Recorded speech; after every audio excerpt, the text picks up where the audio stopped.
Hello, everyone. I'm Meghan Sullivan, and I'm very excited to welcome you to the first roundtable discussion for Aura History Untold. I'm joined by Michelle Menard and Dorian Newcomb from Oxide Games, and today we're going to be talking all about what we learned from Technical Alpha 2, which just recently concluded. Hello, guys. How are you?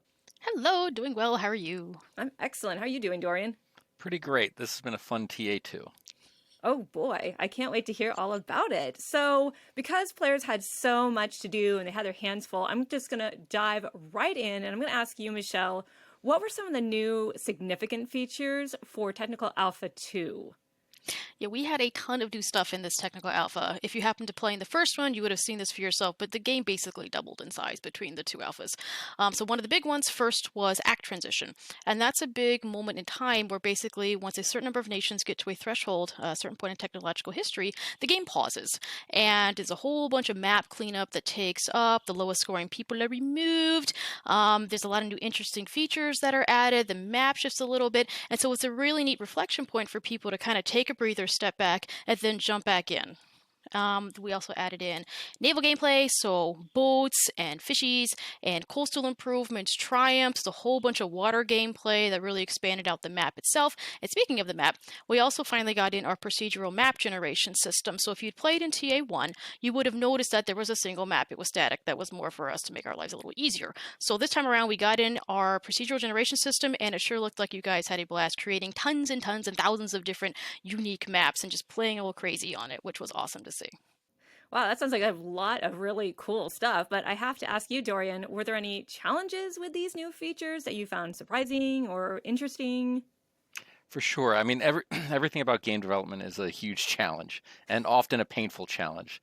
So, we digging into procedural maps, which is something that we knew that we needed really early on, trying to do all the art, all the code, make sure the game was balanced, make sure it looked cool. What a pain, super hard, very challenging, but very rewarding because the majority of people that launched the game played the procedural maps. We got to learn a lot about what was working well, what wasn't, and making adjustments. And it really pushed us to just make a better game, honestly. So as much of it was painful, it was also very satisfying. Okay, I'm glad all that was worth it for sure. So, for the players, what was the valuable feedback that you got from them, Michelle? Like, are you going to make any changes based on that feedback going forward? Yeah, I have to say, just a big shout out to our players. You guys provide amazing feedback. You're super duper well written. It's thoughtful. It's inclusive. It's very broad. You guys and deep at the same time. Like, so thank you so much for the time and effort you put onto the forums. It makes our lives a whole lot easier to see exactly how you're really feeling about some of these things. It was great to see that crafting was really resonating with a whole bunch of the players. That was exciting because that was a big bet for us for the title. It was a big system that we added into the genre space. You don't see that often. We got a lot of good feedback around combat, and that's been an internal system that we've iterated on a lot. As you know, studying history, warfare is super important to why things happen. However, we also had a goal that Aura is not a war game. And so trying to find that balance and try to strike like not a war game, but also have to include warfare to make it historically accurate has been a challenge. So that's been some really good feedback there. And the other one, which we knew going in we were going to get some good feedback on, it was very helpful to pinpoint it, was on the complexity of the systems and where people were failing to understand how they worked. So Aura has a ton of complex systems. It's a grand strategy title, kind of part of the genre space, but where we knew we could do better was how they're presented to the player and how they're taught. And there was a lot of really good information in the forums about exactly where we were falling down and what we can improve in future iterations. That's actually really interesting. And so, how, Dorian, are you guys going to resolve that issue with complexity? Because it sounds like there's tons of things to do in the game, and you want to obviously make sure that the players understand what to do and how to do it. Yeah. Well, first, clear feedback that we've gotten on the forums have been extremely insightful, finding out where people get overwhelmed. So for the crafting, we added a lot of stuff to do, and we've been taking people, one of my favorite comments has been, hey, I love crafting, I hate crafting. And It's just because just because you give players the choice doesn't mean that it's a clear choice that they're making. And so we've been refining, removing some options, adding special things in the buildings. That's been super useful. And then in terms of like game play, game flow, our act transition was really designed to allow people to play through the game and have meaningful moments of pause and reflection. And getting feedback as when that worked and when we removed a little bit too much has been super useful. Like yeah, and cleaning up the map and allowing people to have another fresh start after the end of the act is important. So that kind of feedback's been awesome, but it definitely helps our assumptions versus what people play and how they feel. Bring those together so that we can adjust accordingly has been awesome to see. I'm glad, because I am somebody who enjoys good crafting in strategy games, in RPGs, things like that. Like, I'm that person. So I appreciate you actually taking that feedback and be like, all right, let's really make this a fun, interesting, and engaging experience.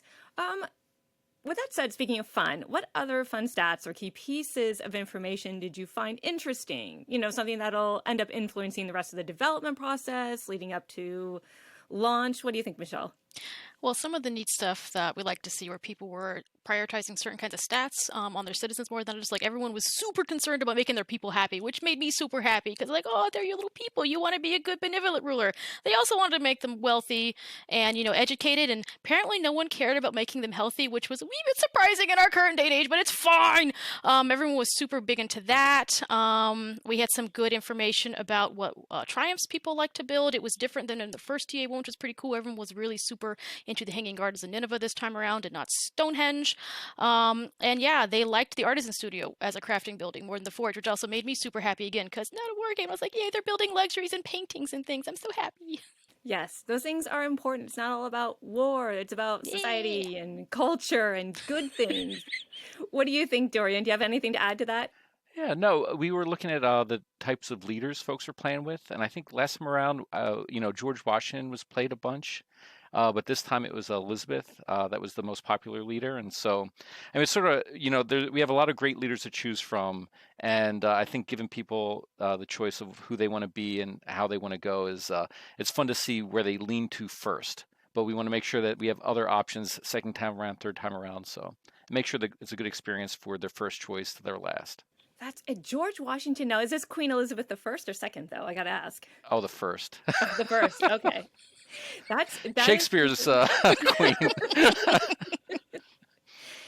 that's interesting. Do you guys have any particular favorite characters, or is this a secret? Or Mine will have to be revealed later. It's a secret. That's true for me as well. Yeah.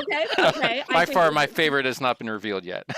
All right. I was trying to figure it out for the audience. I was just wondering. Okay, so that's actually a lot of information, and I wanted to ask you what is next for the team at Oxide Games, and what can fans expect from the studio in terms of future communication? Is it going to be a third technical alpha, maybe a beta phase? When can people get their hands on this game?